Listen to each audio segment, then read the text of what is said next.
ദിവസങ്ങളിലായി നടക്കുന്ന CPM കേന്ദ്ര കമ്മിറ്റി യോഗത്തിന് തിരുവനന്തപുരത്ത് തുടക്കം. സംഘടനാ വിഷയങ്ങൾക്ക് പുറമെ തദ്ദേശ തെരഞ്ഞെടുപ്പിൽ കേരളത്തിലുണ്ടായ തോൽവിയും ചർച്ചയാകും. നിയമസഭാ തെരഞ്ഞെടുപ്പ് ഒരുക്കങ്ങളാണ് അജണ്ടയിലുള്ള മറ്റൊരു പ്രധാനപ്പെട്ട വിഷയം. AK സ്റ്റെഫൻ വിവരങ്ങളുമായി നമുക്കൊപ്പം ചേരുകയാണ്. സ്റ്റെഫൻ, എന്തൊക്കെ വിഷയങ്ങൾ, പ്രത്യേകിച്ച് തെരഞ്ഞെടുപ്പിന് ആഴ്ചകൾ മാത്രമേ ബാക്കിയുള്ളൂ, മുന്നൊരുക്കങ്ങൾ എങ്ങനെയാണ്?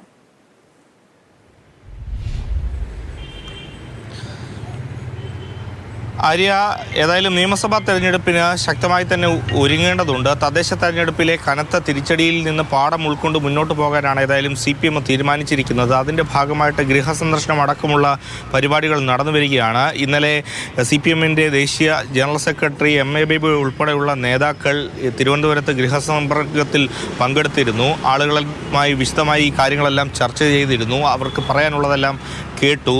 അങ്ങനെയാണ് ഇപ്പോൾ CPM ഏതായാലും മുന്നോട്ട് പോകുന്നത്. തെരഞ്ഞെടുപ്പ് വിലയിരുത്തിയുള്ള നേതൃയോഗങ്ങളെല്ലാം തന്നെ പൂർത്തിയാക്കി. ഇനി ഏതായാലും ഒരുങ്ങേണ്ടത് നിയമസഭാ തെരഞ്ഞെടുപ്പിന് വേണ്ടിയാണ്.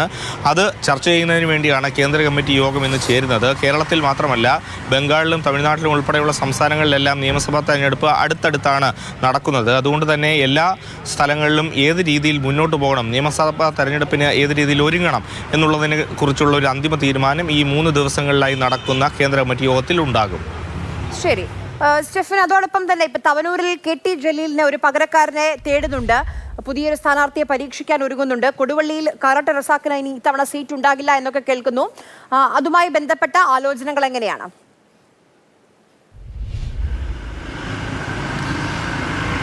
ആര്യ, ഏതായാലും KT ജലീലിനെ ഇക്കുറി ഏതായാലും മത്സരിപ്പിക്കേണ്ടതില്ല എന്നൊരു വിലയിരുത്തലിൽ തന്നെയാണ് CPM ഉള്ളത്. ജലീലും അത് തുറന്നു പറഞ്ഞിട്ടുണ്ട്. മത്സരരംഗത്തേക്ക് ഇനി ഉണ്ടാകില്ല എന്നുള്ള കാര്യം CPM ഒരു അർഹിച്ച പരിഗണന KT ജലീലിനെ സംബന്ധിച്ചിടത്തോളം നൽകിയിട്ടുണ്ട്. മന്ത്രിയാക്കി, MLA ആക്കി. അതുകൊണ്ട് തന്നെ അദ്ദേഹത്തിന് ഈ അടുത്ത കാലത്തൊക്കെ നോക്കിക്കഴിഞ്ഞാൽ KT ജലീൽ CPMുമായിട്ടുള്ള ബന്ധം കുറച്ചൊന്ന് വഷളായിട്ടുണ്ട് എന്നുള്ള ഇത് പല പ്രതികരണങ്ങളിൽ നിന്ന് നമുക്ക് മനസ്സിലാക്കാൻ സാധിക്കും. ഒപ്പം തന്നെ ജലീലിനെ സംബന്ധിച്ചിടത്തോളം നേരത്തെ CPMൻ്റെ പരിപാടികളിലെല്ലാം സജീവമായിരുന്നുവെങ്കിൽ ഇപ്പോൾ ഒരു അകൽച്ച പ്രകടമാണ്.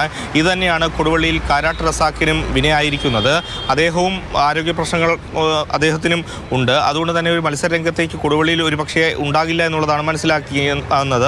പകരം PT റഹീമിനെ ഒരുപക്ഷെ കൊടുവള്ളിയിൽ മത്സരിപ്പിച്ചാൽ ജയം ഉറപ്പാണ് എന്നുള്ളൊരു വിലയിരുത്തലുമുണ്ട്.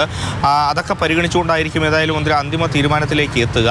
ഏതായാലും ഒരു കാര്യം ഉറപ്പായിട്ടുണ്ട്, ഒറ്റ സീറ്റിൽ മാത്രം മത്സരിച്ച് വിജയിച്ച ഘടകകക്ഷികൾക്ക് അതേ സീറ്റ് നൽകണം, സിറ്റിംഗ് സീറ്റുകൾ നൽകണം എന്നൊരു തീരുമാനത്തിൽ തന്നെയാണ് LDF എത്തിച്ചേർന്നിരിക്കുന്നത്. അതിൽ നിന്നും വിഭിന്നമായ ഒരു അഭിപ്രായം ഉയർന്നിരിക്കുന്നത് കോവൂർ കുഞ്ഞുമോൻ്റെ കാര്യത്തിൽ മാത്രമാണ്. ഒരുപക്ഷെ കുന്നത്തൂർ സീറ്റ് CPM ഏറ്റെടുത്തുകൊണ്ട് മറ്റേതെങ്കിലും സീറ്റിലേക്ക് കോവൂർ കുഞ്ഞുമോനെയും RSP ലെനിനിസ്റ്റിനെയും മത്സരിപ്പിക്കാനുള്ള ഒരു സാധ്യതയാണ് മുന്നിൽ കാണുന്നത്.